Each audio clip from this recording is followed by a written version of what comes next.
ನಮಸ್ಕಾರ. ಸದಾನಂದ ಭಾವನೆ ಯೂಟ್ಯೂಬ್ ವಾಹಿನಿಗೆ ಸ್ವಾಗತ. ನಕಲಿ ಪತ್ರಕರ್ತರು ಈ ತಿಂಗಳ ದೊಡ್ಡ ಪ್ರಮಾಣದಲ್ಲಿ ಪ್ರಾಫಿಟ್ದಲ್ಲಿ ಇದ್ದಾರೆ ಅಂತ ಹೇಳ್ಬೋದು. ಅಂದರೆ ಎಲ್ಲ ಅಧಿಕಾರಿಗಳು ಇವರನ್ನ ಸಾಕಿ ಸಲಗಿದ್ದಾರೆ. ಇವರೇ ಪಿತಾಮಹರು ಅಂತ ಹೇಳ್ಬೋದು.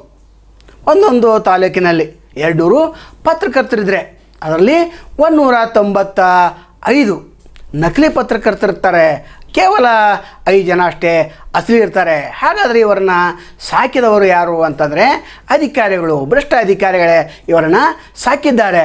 ಕೆಲವು ಪತ್ರಕರ್ತರು ವರ್ಷಕ್ಕೊಮ್ಮೆ ಏಪ್ರಿಲ್ನಲ್ಲಿ ಉದಯ ಆಗ್ತಾರೆ.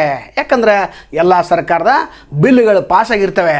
ನಂತರ ಎಲ್ಲ PWD ಅಧಿಕಾರಿಗಳು, ಅದರ ನೀರಾವರಿ ಅಧಿಕಾರಿಗಳು, ಅಂದರೆ ಎಲ್ಲೆಲ್ಲಿ ಭ್ರಷ್ಟ ಅಧಿಕಾರಿಗಳಿದೆ ಅವರು ನೀವು ಏಪ್ರಿಲ್ದಲ್ಲಿ ಬಂದು ನಿಮ್ಮದೇನು ಒಂದು ವರ್ಷದ್ದೇನು ಫೀ ಇದೆ ಅದನ್ನು ತೆಗೆದುಕೊಂಡು ಹೋಗ್ರಿ ಅಂತೇಳಿ ಹೇಳ್ತಾರೆ.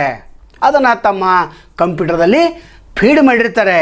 ಅಂದರೆ ನಡುವ ಈ ನಕಲಿ ಪತ್ರಕರ್ತ ಅಲ್ಲಿ ಹೋಗಲೇಬಾರ್ದು. ಚಿಕ್ಕೋಡಿಯಲ್ಲಿ ಏನು ಗ್ರಾಮೀಣ ನೈರ್ಮಲ್ಯ ಇಲಾಖೆ ಇದೆ, ನೀರು ಸರಬರಾಜು ಇಲಾಖೆ ಇದೆ, ಅಲ್ಲಿ ಡಬಲಿ ಪಾಂಡುರಂಗಿದ್ದಾನೆ. ಇದನ್ನೇ ಮಾಡ್ತಾನೆ. ಈತ ಒಬ್ಬ ಭ್ರಷ್ಟ ಅಧಿಕಾರಿ, ನಕಲಿ ಪತ್ರಕರ್ತನ ಹೆಚ್ಚು ಈತನ ಸಾಕಿದ್ದಾನೆ. ಯಾರಾದರೂ ಕೇಳಿದ್ರೆ ಗಣೇಶ್ ಹುಕ್ಕೇರಿ ನನಗೆ ಬೆಂಬಲವಾಗಿ ನಿಲ್ತಾರೆ, ಅವರೇ ನನ್ನನ್ನು ಇಲ್ಲಿ ತಂದಿದ್ದಾರೆ ಅಂಥೇಳಿ ಹೇಳ್ತಾರೆ. ಇದನ್ನು ಗಣೇಶ್ ಹುಕ್ಕೇರಿ ಗಮನಿಸಬೇಕಾಗ್ತದೆ. ಯಾಕಂದ್ರೆ ನಿಮ್ಮ ಹೆಸರು ಇಲ್ಲಿ ಹಾಳಾಗ್ತಾಯಿದೆ. ಇಂಥ ಭಾಳ ಅಧಿಕಾರಿಗಳಿದ್ದಾರೆ. ವರ್ಷಕ್ಕೊಮ್ಮೆ ನೀವು ಬಂದು ನಿಮ್ಮದೇನು ಹಪ್ತಾ ಇದೆ ಅದನ್ನು ವರ್ಷಕ್ಕೊಮ್ಮೆ ಒಯ್ಯಬೇಕು ಅಂಥೇಳಿ ಅದನ್ನು 2 ಲಕ್ಷ 3 ಲಕ್ಷ ಹಿಂಗೆ ತೆಗೆದಿಟ್ಟಿರ್ತಾರೆ. ಅಂದರೆ ಭ್ರಷ್ಟ ಅಧಿಕಾರಿಗಳೇ ನಕಲಿ ಪತ್ರಕರ್ತನ ಸಾಕಿದ್ದಾರೆ. ಅಲ್ಲಿ ಇಲ್ಲಿ ಹುಡುಕುವಂಥ ವ್ಯವಸ್ಥೆ ಇಲ್ಲೇ ಇದೆ.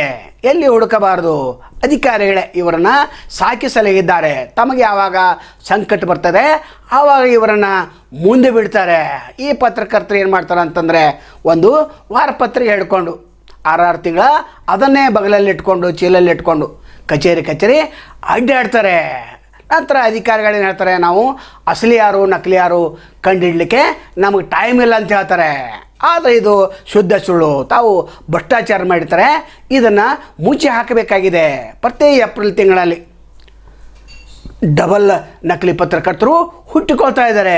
ನಿರುದ್ಯೋಗ ಸಮಸ್ಯೆ ಕೂಡ ಇಲ್ಲೇ ಇದೆ ಅಂತ ಹೇಳ್ಬೋದು. ಯಾರ್ಯಾರು ನಿರುದ್ಯೋಗ ಇದ್ದಾರೆ ಅವರು ಈಗ ಪತ್ರಿಕಾ ರಂಗಕ್ಕೆ ಬರ್ತಾ ಇದ್ದಾರೆ. ಹೀಗಾಗಿ ಅಸಲಿ ಪತ್ರಕರ್ತರ ಏನು ವ್ಯವಸ್ಥೆ ಇದೆ ಅದು ತೀರಾ ಚಿಂತಾಜನಕ ಸ್ಥಿತಿಯಲ್ಲಿ ಬಂದು ನಿಂತಿದೆ.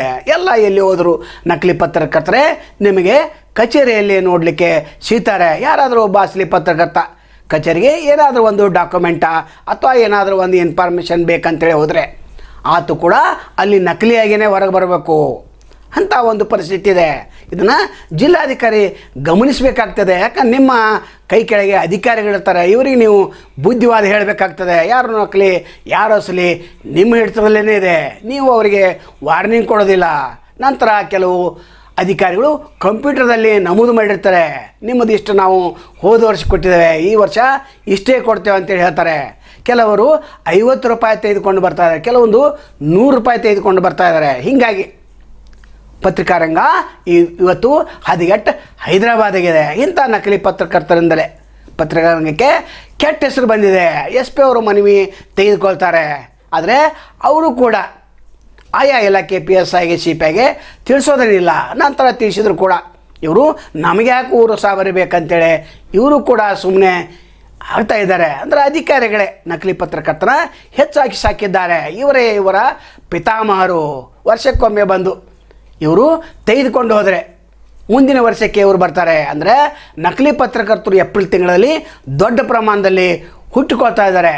ಇವರನ್ನು ನೋಡಿ ದಿನಕ್ಕೆ ಸಂಖ್ಯೆ ಬೆಳೆಯುತ್ತಲೇ ಹೋಗ್ತದೆ. ಹೀಗಾಗಿ ಪತ್ರಕರ್ತರಿಗೆ ಇಲ್ಲಿ ಕಿಮ್ಮತ್ತನೇ ಇಲ್ಲ. ಕೇವಲ ಸಾರ್ವಜನಿಕರಿಗೆ ನಾನೊಬ್ಬ ಪತ್ರಕ ಅಂತ ಹೇಳ್ತಾನೆ ಅಷ್ಟೇ. ಆದರೆ ಸಾರ್ವಜನಿಕರು ಕೂಡ ಗೊತ್ತಿದೆ ಈತ ನಕಲಿ ಅಂತೇಳಿ. ಆದರೂ ಕೂಡ ಇವರ ಸಂಖ್ಯೆ ಭಾಳ ಹೆಚ್ಚಾಗಿದೆ. ಪತ್ರಿಕಾ ರಂಗಕ್ಕೆ ಕಳಂಕ ದೊಡ್ಡ ಪ್ರಮಾಣದಲ್ಲಿ ಉಂಟಾಗ್ತಾ ಇದೆ. ಇದನ್ನು ಸರ್ಕಾರ ಕೂಡ ಯಾವ ರೀತಿ ಗಮನಿಸ್ತಿದೆ ಗೊತ್ತಿಲ್ಲ. ಆದರೆ ಅಸಲಿ ಪತ್ರಕರ್ತರ ಸ್ಥಿತಿ ಮಾತ್ರ ಭಾಳ ಚಿಂತಾಜನಕವಾಗಿದೆ. ಯಾವ ರೀತಿ ಇದನ್ನು ಸರಿಪಡಿಸ್ತಾರೋ ಗೊತ್ತಿಲ್ಲ.